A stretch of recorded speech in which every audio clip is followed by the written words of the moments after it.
Hi everybody, I'm Dr. David Holt, Senior Pastor of Living Hope Church in Athens, Georgia. And I have the incredible honor today of talking to somebody who has one of the most unique stories that I have ever heard. His name is Dr. Rich Suplita. He used to be a psychology professor at the University of Georgia, and his life has been changed in many, many ways. And I want you to hear that story today. And really learn what has happened in his life that could have a big impact on you. So Dr. Suplita, give us a little bit of your background first, educationally and family and spiritually. Okay. Yeah, I did. I will start at a young age. I did attend church, but of course, when I got to college and especially to graduate school at the UGA, at the University of Georgia, where I was studying psychology and neuroscience, I really started being immersed into a culture and environment that was steeped in secular humanism and what I would call scientism.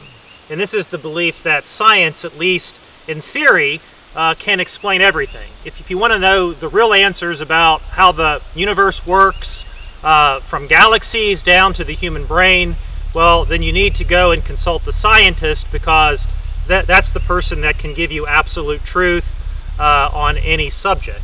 And so during my graduate school years, I would say that I was completely won over to the point that I had rejected any type of religious faith I had as a child, and now came to fully embrace the atheistic and the secular worldview. So at this time, maybe talk through your educational background. You got your PhD. Right. And that was in neuropsychology? Right. So at the time, the Department of Psychology had 6 program areas. And the program area I was in was neuroscience and behavior, which has since become its own independent, campus-wide neuroscience doctoral program. So while at the University of Georgia, you taught for 8 years? Well, I started teaching when I was in graduate school, after I got my master's, and so I taught 2 years while I was finishing my doctorate, and then about 9 years afterwards. Okay. During that period, you got married? Yes. 3 children? Well, I came into graduate school married. Okay. My now ex-wife and I had our first child my second year of graduate school, so I took 8 months off to help raise the baby. Good daddy. Yeah, and then I came back, resumed studies. Lydia, our second daughter, was born about a year before I finished my PhD. And then Lola, our youngest, was born afterwards. Okay, so you're a busy man. Yeah. So while you were at the University of Georgia, and this begins to come into where I enter the picture in your life, but you became the faculty advisor for the Atheist Club. Right, yeah. Tell us about that. Yeah, that's pretty fascinating. So there's an organization that is pretty prevalent on American campuses. It's called the Secular Student Association, or the SSA. And so this would have been about 12 years or so ago now. Some students decided that they wanted to become more obviously atheistic. Okay, so we're going to drop the name Secular Student Association, at least at UGA, and we're going to embrace our atheism. We want to be the UGA atheists. And so I was invited by some students of mine to be the faculty advisor of that back in 2009. Okay. And so these students had come. They were in my class, but I had a 330 student class, so I didn't know who they were personally. They saw me interacting with some kind of questioning, some Christians and some other religious people in the campus commons, just having a discussion about these ideas, me questioning some of their assumptions, and they really liked that. They really liked that I was not only an atheist, but I would say, evangelistic, right? I was trying to convince others that atheism was true as well. Oh, wow. So there's kind of levels of atheism, in the sense that you've got some that just believe it, and that's just the value they hold, but they pretty much go on their life living as if there's no God. Right. And then there's others that are more radical, which you were, because it's not just enough for you to hold to this. You wanted to really get others to embrace it, and you particularly kind of came against Christians and tried to refute their beliefs in the Bible, Jesus, moral absolutes. Yes, yeah. So and of course the go-to was always the science. Science is on our side as atheists, which of course that's philosophically that's not true. And I speak about that a lot in different types of talks I give, but that's just simply put, that is not true. There is no disconnect between actual science, the practice of science, what we might call methodological science, and the Christian faith. In fact, it turns out that the exact opposite is true, because it was the Christian worldview that gave birth to the scientific method back in the 17th and 18th century. Now that's a fascinating fact that you mentioned. So in other words, those that really began to advocate the intellectual aspect in science and those type of things really were believers. Sure, very convinced believers, yes. Interesting. All right. All right, so you're an atheist, you're the faculty advisor for this atheist club, you're trying to get others to embrace that, so you're pretty out there, engaging in these conversations.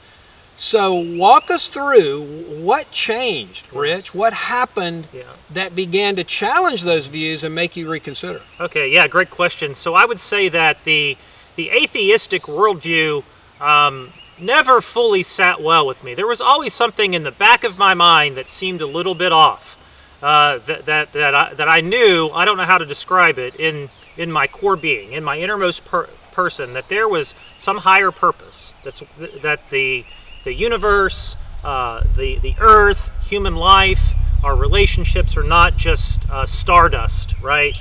Playing out according to natural laws and principles. There's something much heavier, something more substantial to life than that.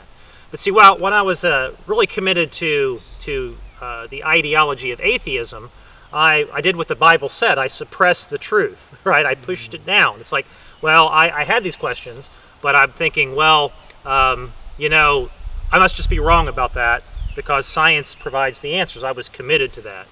But the real swinging point, the real turning point was a time when I received a text from my ex-wife at this point. The text says that our oldest daughter, Annabelle, has received Jesus. She's been going to Vacation Bible School at a Baptist church in Winder, Georgia, and she has professed faith in Jesus, and so in a couple weeks she's going to be water baptized, which all believers in Jesus should do soon after their coming to Christ. And so obviously this was a bit of a shock to me. What do I do with this? Here I am on campus every day speaking against faith, as you mentioned, specifically the Christian faith, and shouldn't I kind of try to talk my daughter out of making this commitment to the religious system that I stand most opposed to, right? And so I first thought, well, I'm just not going to go. But then it's like, well, be a good father. A good father attends the activities of his children. And so I talked to some of my atheist friends, and we said, well, I'll go, and I'll smile, I'll take the pictures with her, and a week or two later, don't publish them right anywhere. But a week or two later, just sit her down, in a friendly way, just kind of say, hey, Annabelle, that's great that you're part of this new social network at a church, and you're probably meeting some new friends there, kids your age, but come on, is there some guy in the sky who, tells us everything we have to do, is just waiting to, and this was a carryover from my childhood, sort of a caricature, a misrepresentation of what the Bible says, but a God who's just waiting for you to mess up, to zap you and punish you. Of course, that's not what God